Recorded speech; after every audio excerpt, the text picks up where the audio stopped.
Here's what's funny about that, because I remember in high school when I told you I like knew I was going to the Marine Corps. So every time we got like a state standardized test that we're supposed to do or whatever, I would just C straight down the middle, like as fast as I could, because I didn't think I was going to college. None of my family went to college. I'm going to Marine Corps for life. I was like, who needs this? Who needs this?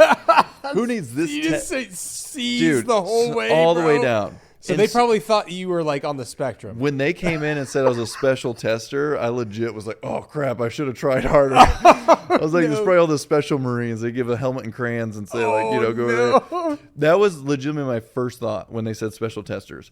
But they had like 15 to 20 names on there of other recruits. And then when we came out, every other platoon had 15 to 20 Marines just randomly selected. So when you go there, I'm not good at math, but it was probably between 100 and 200 Marines when we first started that first phase of special testing.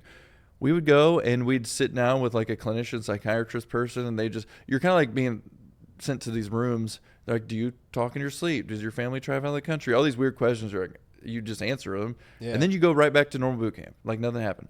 A few weeks later go by, all of a sudden, hey, special testers, but there's less of us. Every single time there's less and less Marines. And then I was in the Marine Corps when they were transitioning. I'm not sure if they still do it. Was your boot camp 4 weeks MCRD, 4 weeks SOI, or 4 weeks Camp Pendleton, 4 weeks back MCRD, or was your 6 weeks, 4 weeks, 2 weeks? No, so I went to Parris Island. So ours was just 13 weeks on Parris Island straight. Oh, okay. So when I was in MCRD, right before we got there, it was 6 weeks and then two weeks and then the other 2 weeks or whatever.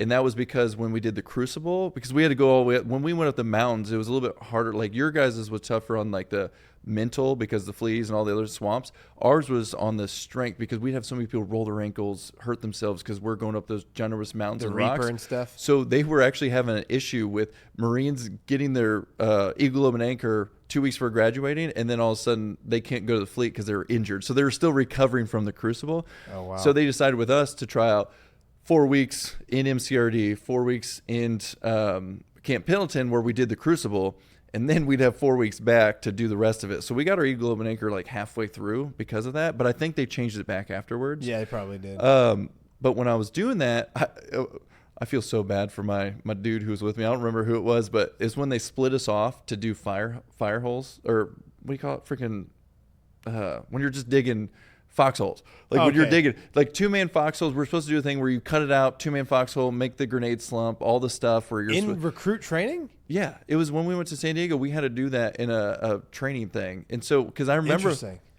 when I was up there, I'm almost certain